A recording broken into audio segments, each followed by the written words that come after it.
A pleasant morning to everyone. On behalf of Assistant Secretary Dominic Rubia Tutay, we would like to thank the Department of Education, Bureau of Curriculum Development, for the invitation in this National Orientation and Career Guidance Program for 2021 to 2022. My discussion will focus on the dynamic changes in the labor market, the trends shaping the future of jobs, and the Career Guidance Advocacy Program, or CGAP. The lingering pandemic has brought our economies to its knees, with the country coming up under a recession for the first time since 1998 in Q1 of 2020. As we know, community quarantines were imposed since last year, with the rapid increase in the number of COVID-19 cases, thus shutting down 75% of the economy to save lives and protect communities from the virus. This came at a huge cost to the economy and the people, as we recorded a negative 17% GDP growth in the second quarter of 2020, the steepest decline since World War II. As the government safely and gradually opened up the economy, GDP growth steadily improved, with the country finally exiting the recession last quarter, growing by 11.8%, the fastest in over 3 decades. While this is a significant improvement, our country is still far from its pre-pandemic potentials.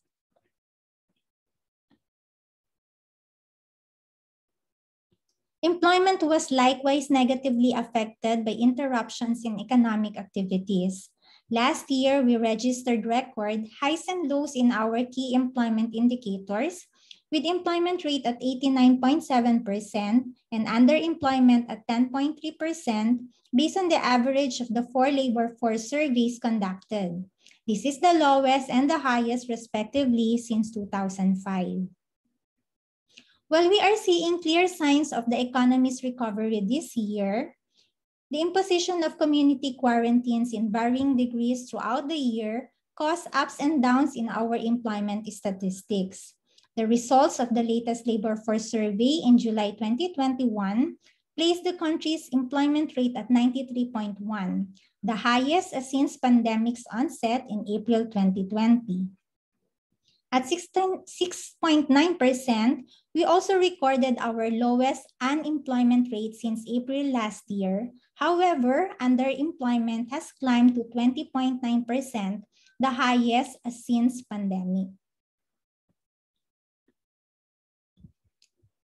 In 2020, the International Labor Organization published the COVID-19 labor market impact in the Philippines and validated that the pandemic's impact was manifested through a spike in the unemployment rate, a fall in labor force participation rate, a significant reduction in working hours, a large swell in the fraction of workers who are currently employed but are absent from work.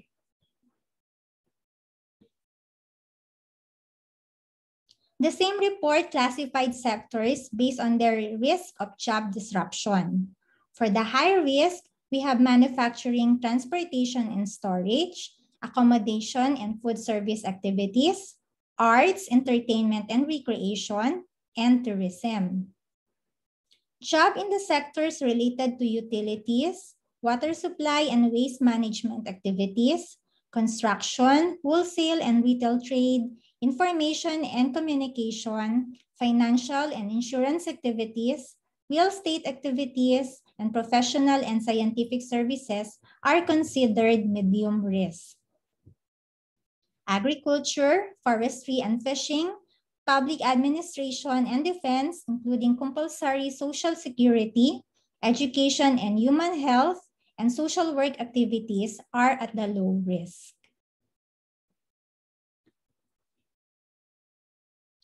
Impact on sectors and occupations were indeed two-tiered. First, with the disruption brought about by the pandemic and the digital transformation, particularly the disruptive digitalization, which replaces human labor, which has started even prior to the global health crisis. Already prior the COVID-19 pandemic, young people have been at the forefront of calls for a longer-term perspective in terms of policy making and psychosocial protection. According to ILO, the COVID-19 crisis has resulted in multiple shocks that can disproportionately impact young people, including disruptions in education and training, employment and earnings, and increased job search constraints. These shocks mark today's youth as a lockdown generation and underscores the possibility that the pandemic could hollow out future labor market prospects of the young. Low-paid and temporary employment in sectors most severely affected by the crisis, such as restaurants, hotels, and gig industry, are often held by young people who are now facing a higher risk of job and income loss. Organization for Economic Cooperation and Development echoes the same concern, stating that the disruption in their access to education and employment opportunities as a result of economic downturn is likely to put the young generation on a much more volatile trajectory in finding and maintaining quality jobs and income. Last year, the DOLE released the Jobs Fit COVID-19 LMI report, which presented the labor market landscape, discussed the impact of COVID-19 on employment, and described the future of labor market under the new normal. Among its findings on the top 10 industries with the highest number of vacancies during the pandemic, based on the data from 3 job boards such as PhilJobNet, JobStreet, and Workbank, BPO, ICT, manufacturing, financial intermediation, sales, retail, and medical and healthcare remained the top industries during the pandemic. For the top 10 occupations with the highest number of vacancies during the pandemic, we find occupations such as teacher, engineer, administrative assistant, system developer, software developer, and programmer, web developer, supervisors such as accounting, sales, BPO operations, or finance, and the real estate and property positions stepping out in the list. Call center agent, customer representative, or service assistant, nurse, and sales clerk positions consistently remained at the top of the list. In terms of job search trends, nurse, accountant, and civil engineer remain popular among job seekers. Dramatic shifts in the labor market also show an increase in job seekers looking for work from home or home-based part-time and freelance occupations rather than the traditional ones. It can also be noted that job seekers have been seeking occupations with lower level of qualifications, suggesting a surge in new entrants to the labor market.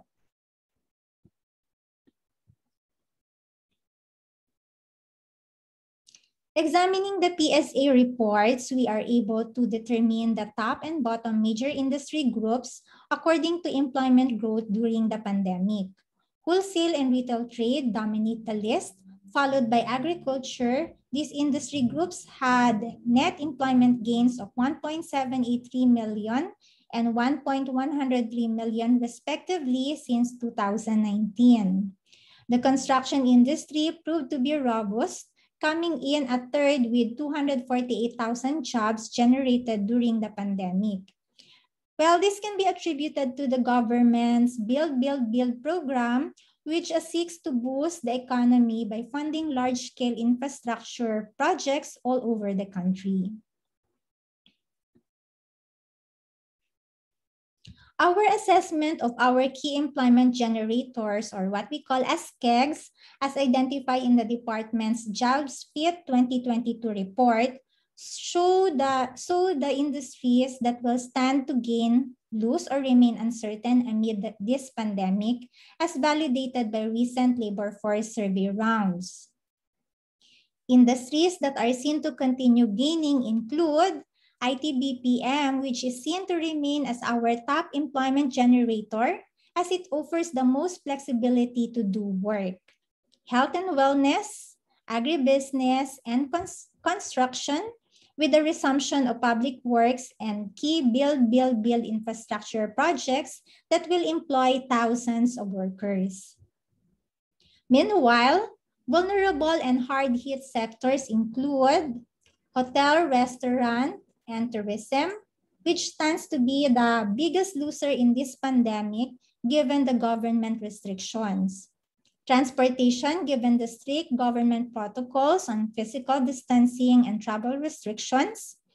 The increase in demand for delivery services may help logistics, but we have yet to see whether its impact is significant. Banking and finance may also experience a slump because of the gloomy economic outlook that affects spending. Education may also be negatively affected because of the uncertainty of classes and distance education.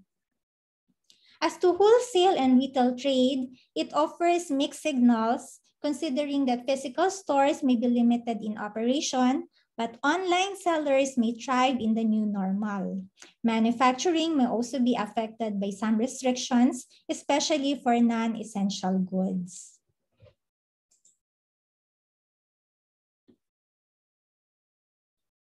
Both the pandemic and the fourth industrial revolution, or the fire, heightened the volatility, uncertainty, complexity, and ambiguity of the world of work. The pandemic has accelerated the adoption of new technologies that improve communication and interconnectivity and allowed large-scale and integrated automation of industrial processes, the double-tiered impact we made mention earlier, which have corresponding structural changes and trends in the labor market, including the rise of remote or hybrid work, the gig economy and digital careers, and the need for retooling and upskilling and lifelong learning. As defined by WeWork, the hybrid workplace model is a type of work environment that combines aspects of remote working and in-office working.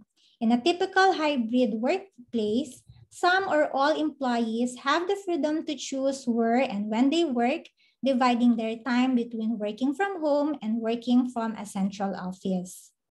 Given a shift in work dynamics due to the imposition of lockdown measures and strengthened health and safety protocols, many establishments since last year were forced to adopt a more flexible work setup and impose off-site monitoring arrangements.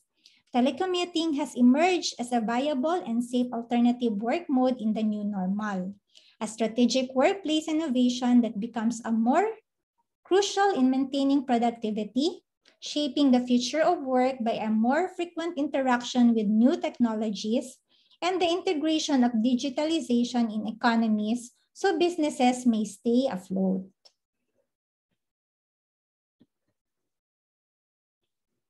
The gig economy grew due in part to the increased resilience on gig workers to home deliver necessities to consumers. Furthermore, the crisis has upended the traditional 9-to-5 working world and caused many blue and white-collar employees to pursue gig work for additional or even primary income during these unprecedented times. It also offered job flexibility and that is more appealing, potentially more necessary. So ito pong gig economy natin, mas kilala po siya sa tawag na, in other words, racket. In the Philippines, the vast majority of workers are engaged in informal work such platforms are regarded as a promising source of work opportunities.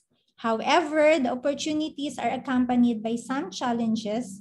Like for workers, these relate in particular to regularity of work and income, working conditions, social protections, skill utilization, freedom of association, and the right to collective bargaining.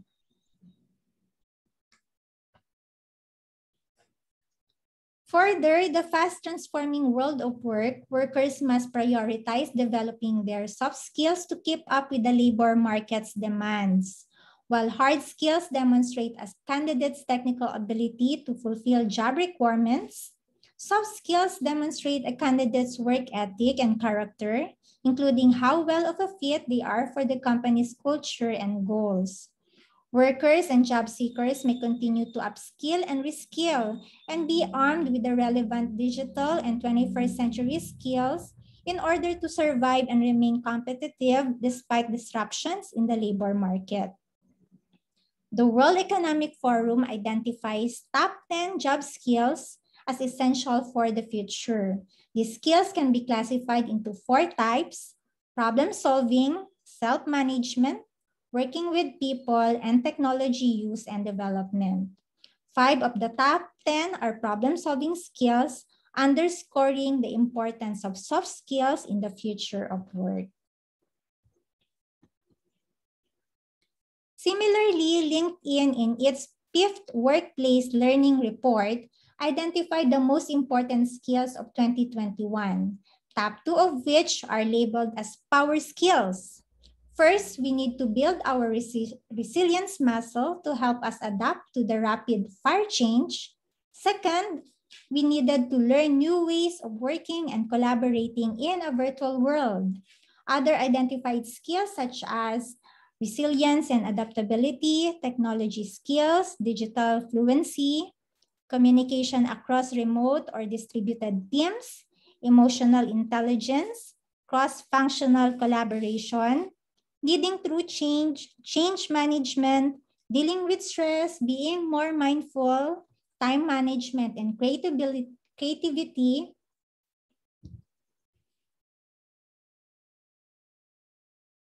underscore the importance of soft skills in the future of work. Workers and employers alike need to invest in human capital development to reskill and upskill both their technical and soft skills, ensure the Filipino workers thrive in the new normal. Given all this, we recognize the fundamental role that career guidance plays in COVID recovery and helping young people navigate turbulent labor markets. A recent publication from OECD, CDEFRO, European Commission, European Training Foundation, ILO, and UNESCO highlights the importance of investing in career guidance, including multiple delivery channels to help broaden young people's aspiration and reduce inequalities. The need for career guidance was intensified more than ever as economic and social balances were disrupted. New ways of working were introduced in the workplace, and the most vulnerable, including the youth, were the most affected by the pandemic.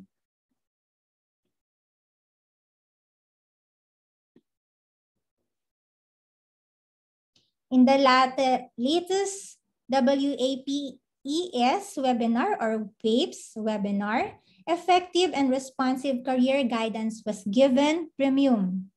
Hence, their call for career guidance implementers to restore hope among the youth and the new labor market entrants so they may remain optimistic about their future, help them bounce back, and offer the needed psychosocial support. For further guidance, career planning, and decision-making, DOLE, through the Bureau of Local Employment, releases labor market information publications to update the public with reliable and relevant information on the realities of the labor market situation. These resources can help people or beneficiaries make informed plans and choices related to career planning and preparation, education and training, and job search. They are available through the Bureau's website, ble.dole.gov.ph. The career information pamphlets, or what we call as CIPs, are examples of the materials being produced by the Bureau. CIPs provide valuable information such as nature of work, basic educational requirements, skills and competencies, attributes, employment opportunities, and cost of education and training. To increase accessibility, the BLE has uploaded the career briefs online to careerinfo.ph.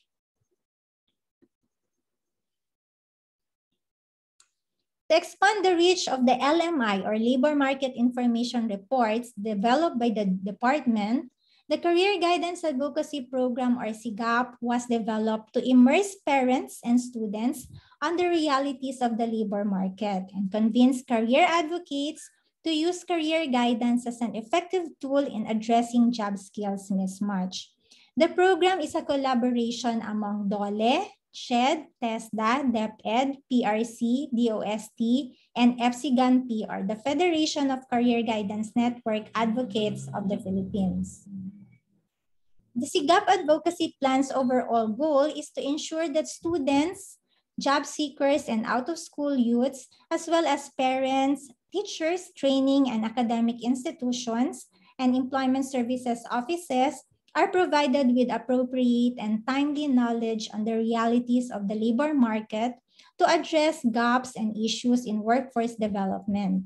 It involves the parents and the other immediate connections of the youth to hone their 21st century skills and empower them to make sound, informed career choices. Like SIGAP, the Philippine Qualifications Framework or PQF is also a collaborative program by the DepEd, TESDA, SHED, PRC, and DOLE. It is a quality assured national system for the development, recognition, and award of qualifications based on standards of knowledge, skills, and values acquired in different ways and methods by learners and workers of the country. Its implementation enhances workers' employability by ensuring their qualifications are relevant to social and economic needs. In addition, the framework supports the national and international mobility of Filipino workers, the adoption of the national standards, and the development and maintenance of qualification pathways and equivalencies allow learners and workers to move easily and readily between education and training sectors within their fields and the labor market.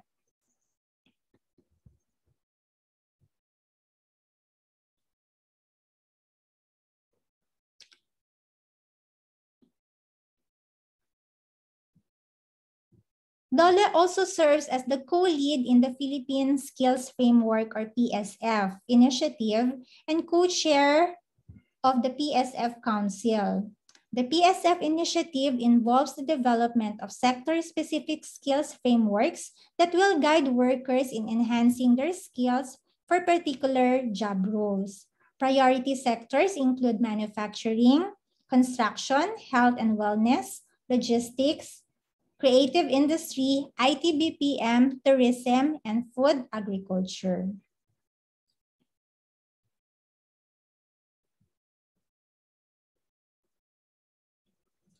DOLE also implements several employment facilitation services. We encourage everyone to please visit our nearest Public Employment Service Office or PESO and avail such services such as job search assistance, career coaching, trainings, referral, and others.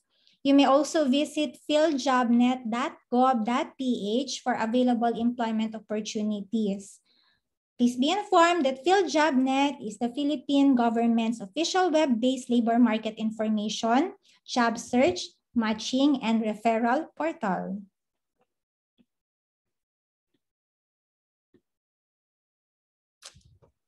Lastly, I would like to share with you the National Employment Recovery Strategy or NERS, which is the Philippine government's master plan for the recovery of the pandemic-struck labor market, implemented by a 20-agency strong task force, constituted in February 5 with the signing of the NERS Joint Memorandum Circular and institutionalized by the President on June 24, 2021, with the release of the Executive Order 157 4.0, it takes a whole of society approach in the development of a national strategy that addresses the social and economic issues arising from the lingering pandemic and the accelerated adoption of new technologies it has induced. DOLE co-chairs the Nurse Task Force alongside TESDA with DTI as its chair. The convergence of key programs of the nurse member agencies in the Nurse 8-Point Employment Recovery Agenda is expected to contribute at least 220,000 jobs and assist over 1.4 million Filipinos struggling with unemployment and income loss. Businesses and workers, at the core of its operational framework, aimed at restarting economic activities, restoring business confidence, upgrading and retooling the workforce, and facilitating labor market access in an enabling environment supported by good governance and infrastructure. The Nurse Task Force agencies implement various programs and services that creates training and upskilling opportunities for Filipino workers, with a focus on soft or life skills and the skills needed in the new normal, as well as technology-driven training available online through various open source and free platforms to empower the country's workforce and improve labor market outcomes.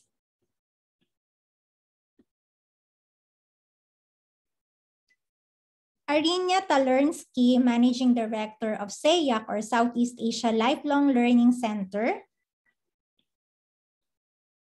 said that this is a now or never situation, that we cannot wait until tomorrow to reskill and upskill. We are in the midst of a crisis, and the longer we put aside developing ourselves, the tougher it will be for us to deal with the current and future issues that the world throws at us. To thrive in the new normal requires evolving and adapting to the fast transforming world of work. We encourage job seekers and workers to take advantage of this opportunity to upskill and reskill and prepare yourselves for when our economy bounces back. DOLE's many programs and services, as well as those of the other Nurse Task Force member agencies, are at your disposal during these challenging times.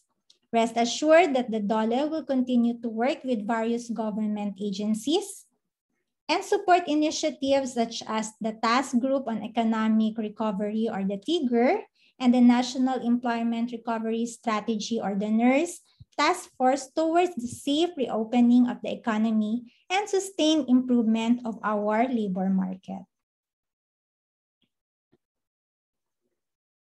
In closing, we underscore how accurate and timely labor market signals and the career guidance advocacy play a critical role in empowering job seekers and the youth to make sound and informed career choices and in addressing the widening job skills mismatch.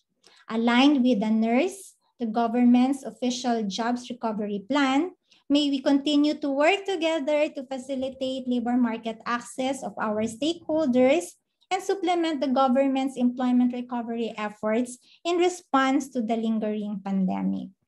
So with that po, maraming salamat at magandang araw sa ating lahat.